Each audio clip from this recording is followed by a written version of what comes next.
Pero ahora en relación al caso educación, ¿qué pasa? Históricamente siempre se ha dicho en República Dominicana que los médicos, que los profesores no ganan suficiente. Y uno siempre ve con ojos de bondad y de piedad a esos profesionales o a las personas que se dedican al magisterio y que se dedican a los temas de salud. Ahora con la epidemia, a ambos grupos lo veíamos con todavía más ojos de piedad. Porque en el caso de los médicos, imagínate tú, claro, estaban enfrentando la epidemia, estaban arriesgando sus vidas y demostraron lo importante y lo valioso que es la salud y que es tú tener galenos adecuados, arrojados, ¿verdad? Gente dispuesta y qué valioso es ese servicio. Pero al mismo tiempo también se demostró que el sector educación es muy valioso y muy importante. Porque cuando los padres y las familias y las empresas se vieron sin sus empleados, porque los empleados se tenían que quedar en la casa, porque los niños no había cómo llevarlo a la escuela, entonces todo el aparato colapsó. O sea, sin educación, el sistema económico, como lo conocemos, colapsa. Probablemente de manera más intensa y rápida que sin salud. ¿Verdad? Porque barring, o sea, alejado de una epidemia que te afecta a todo, tú puedes probablemente pasarte 3, 4, 5 años sin visitar a un médico, siendo adulto. Lo que tú no puedes no dejar de llevar a tu hijo a la escuela o al colegio. Obligatoriamente tu hijo tiene que ir al colegio, entonces tú no puedes dejarlo en la casa. Y tu hijo tiene 3 años, no, yo lo doy en la casa. Tiene 4, no, yo lo doy en la casa. Tiene 5, ¿cómo así? No, usted no puede hacer eso. Su hijo tiene que ir a la escuela. Primero es un mandato legal, y si tú no lo haces, estás arriesgando tu libertad. Y en segundo lugar, es una obligación de la sociedad, o sea, es algo fundamental. Nadie cría o tiene una familia para dejar a los niños sin educación. Y aunque lo dejes sin educación, si tú eres un bárbaro que lo dejas sin educación, con alguien lo tiene que dejar, entonces para tú poderte irte a trabajar. Entonces, en definitiva, el tema educación también fue muy valioso en la epidemia. Y a los profesores que se sacrificaron, que hicieron malabares para darle clase, también lo vimos con ojo de piedad. Pero lo que los profesores están haciendo ahora mismo les va a ganar una mala leche.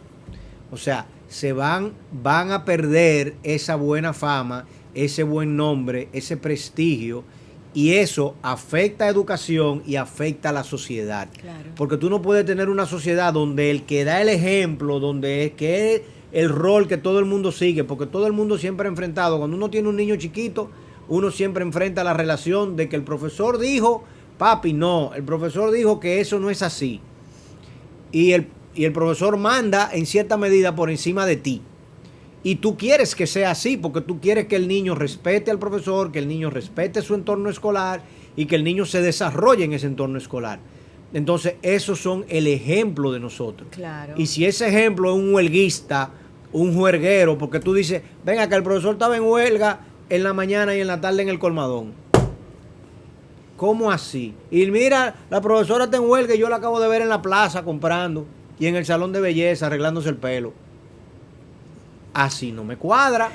Arrebatándole el derecho a los niños, sin duda, es lo que de alguna manera el mal sabor que ha dejado la actual protesta, las actuales protestas, demandas de la ADP. Hay que recordar que el día de hoy, 31 de marzo, se supone que se estarían reuniendo para pasar balance a cuál realmente ha sido el impacto de del cese de labores de estas últimas semanas. Lo que sí es que ya los papás, como bien usted plantea, e incluso los propios niños, los propios alumnos, pues ya han tomado estas demandas, denuncias en contra de la ADP en sus propias manos. Lo decíamos aquí de cómo no todos los docentes ni los papás estaban aplaudiendo las medidas que había tomado la ADP, y es lo que sucedió el día de ayer. Al tiempo que los docentes estaban fuera de las aulas, pues los padres e incluso menores de edad uniformados pues fueron en protesta frente a las instalaciones de la ADP, y lo que han denominado el movimiento La ADP me tienes harto, recordando aquel estoy harto, aquel movimiento político estoy harto. Ay, Pues madre. la ADP me tiene harto, que son las imágenes que estamos viendo en pantalla. La señora de azul que está al centro de la imagen es la vocera de este movimiento, de nombre Ana Lidia González, la Ella es la jefa, la que está coordinadora, ahí de es azul. la que está coordinando este grupo de padres, y decía dentro de las declaraciones que ofreció la tarde de ayer que lo que está propiciando ahora la ADP, los maestros, con dejar las aulas vacías, es crear un ambiente inestable y traumático que les afecta emocionalmente, además obviamente de la afectación en el aspecto académico que les proporcionan los niños, que les afecta a los niños, que además los niños van a terminar con lagunas, y dice que lo que creemos, no creemos lo que dice la ADP respecto a las deficiencias que tienen en tema salarial los maestros. Obviamente se ha informado la señora González, porque incluso hablaba de los rangos salariales de los maestros, hablaba de cuánto ganan ellos, por ejemplo, como padres,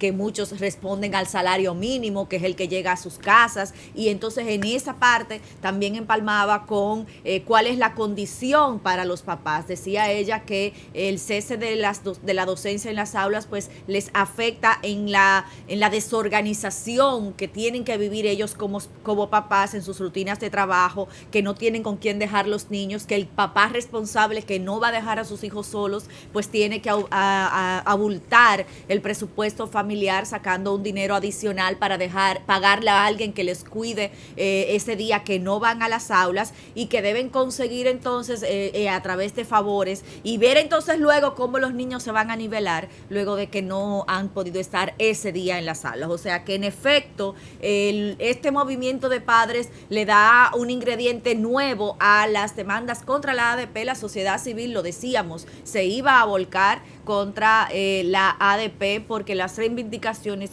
no estamos juzgando si son justas, si son necesarias, sino que en efecto oportunas no son. Oye,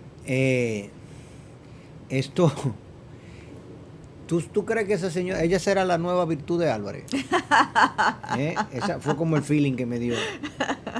Claro, digamos con ciertas diferencias, ¿verdad? En su físico, pero en definitiva, con la manera como se manifiesta, como habla y lo que expresa, se me pareció un poquito aquella que Balaguer se botó en piropos hacia sobre ella. todo piropos. Qué hombre tan inteligente, Dios mío. Ese tipo era una cosa, había que estudiarlo realmente, porque que era brillante en muchas cosas. Era obviamente, ¿verdad?, el rey de la maldad, pero era brillante. Un fuché cualquiera. En el caso de esta señora, obviamente a ella la están edificando y la están alimentando. Por lo menos ella está informada, sin duda está informada. Hay que preguntarle de dónde está su carnet, como decía alguien, de qué partido tú eres, ¿tú entiendes? Pero independientemente de eso, y otra cosa que me llama mucho la atención, y siempre es así, tú coges esa foto con esas cartulinas y ese letrero, que quizá el slogan es diferente, pero yo me puedo extrapolar 40 años atrás, 1982, y tú mira lo mismo. O sea, el mismo esquema, la misma protesta, la misma ridiculez. En aquella época era Ibelice Prade Pérez, en el 82. Tú perfectamente puedes ver una protesta protestando la ADP, pidiendo más salario, los padres protestando con cartulina, que el desayuno escolar, bueno, el desayuno escolar en aquella época no servía, y del desayuno escolar, por ejemplo, lo del INAVI, eso está color de hormiga. 600 y pico de contratos a gente que ni cocina tenían. Así mismo, anulados muchos, y obviamente, como le decía el día de ayer, las denuncias de que no lo recibe, lo que recibe no sirve. No, pero que ellos otorgaron 600 y tantos contratos a suplidores. Como las escuelas que los ingenieros. Que no tenían cocina. Claro. Y que no iban a cocinar nada. Como los ingenieros que recibieron sin terreno para la escuela. Ajá, y hubo otra denuncia chulísima de una escuela en Higüey que el alimento, el desayuno se lo llevan de Puerto Plata. Así mismo. El desayuno lo reciben en lo preparan en Puerto Plata y se lo llevan a Higüey. O sea, en Higüey no hay una caldera, una cocina que se pueda prender.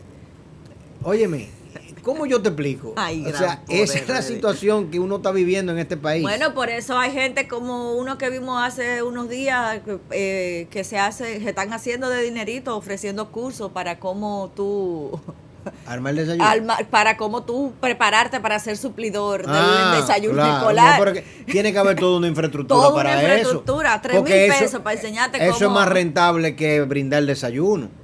O sea, en algún momento yo aspiro a que llegue alguien al Ministerio de Educación y se tome la dirección de infraestructura y analice y haga algo, un ejercicio que yo hice hace 25 años, que yo le llamo masa crítica.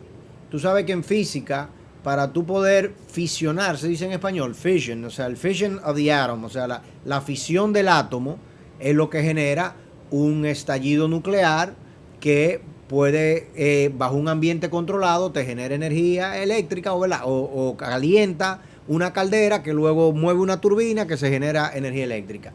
Ese es el principio de la fisión del átomo, bajo el cual tú tienes, por ejemplo, plantas termonucleares.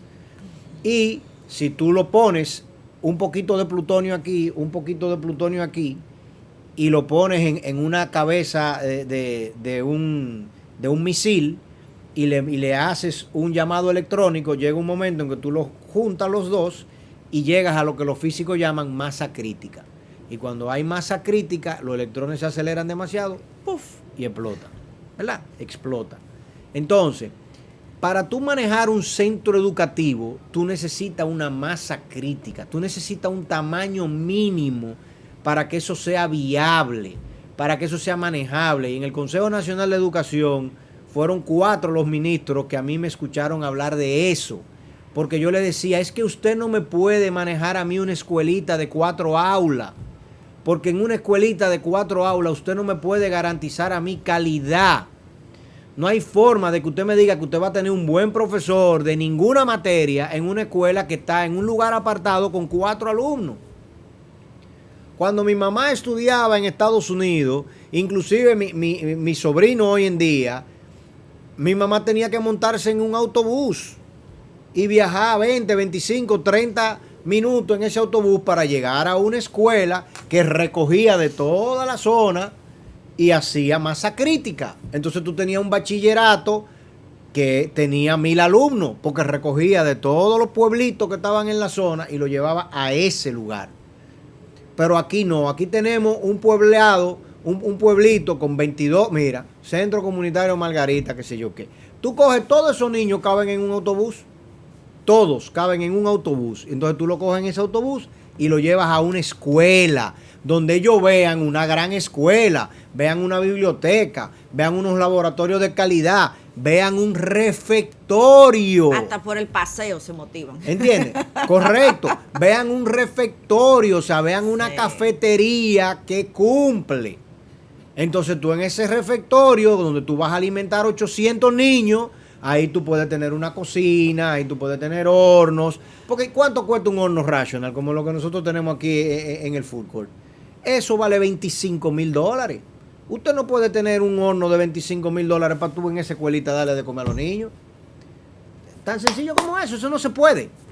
O sea, usted necesita masa crítica. Y es más fácil, infinitamente. ¿Cuál es la distancia? Mira, te voy a dar el ejemplo. ¿Cuál es la distancia entre el Cibao y Sabana de la Mar? ¿Cuánto? 18 kilómetros. Y en 18 kilómetros tú tienes una escuelita en el Cibao, 2 escuelas en el Valle y 4 o 5 escuelas en Sabana de la Mar. Dios mío. Y si te vas para el otro lado, para Magua y Cañita, tú tienes 18 kilómetros más. Y vuelves a tener otro chinchorro en Magua, 2 chinchorros en Cañita y los chinchorros en Sabana de la Mar. Entonces tú cogerías todos esos pueblados, o sea, y en el Cibao hay 14 niños, pero tienen una escuela de 2 aulas. De 2 aulas. No tiene más. Entonces, ¿qué pueden ahí? ¿Qué servicios reciben esos niños ahí? Nada. Pero no me terminan de mover la escuela del Cibao. Ni me terminan de mover las del Valle. Y después, si sigue cogiendo la carretera de Atomayor, Sabana de la Mar, en el 15, que es un puebladito que lo único que hacen son personas que trabajan en la fábrica de naranja y en el café, que están ilegales en la carretera y viven ahí. Y el gobierno es tan bárbaro que en esa ilegalidad de ellos haberse construido su vivienda en la orilla de la carretera. No, en el área de expansión de la carretera.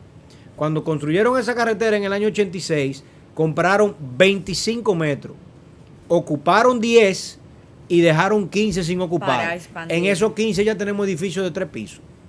¿Entiendes?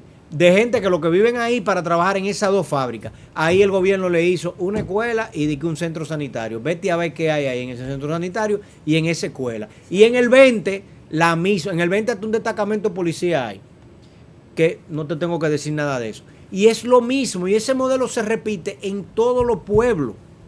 En todos los pueblos y en todas las orillas de las carreteras. No tiene sentido.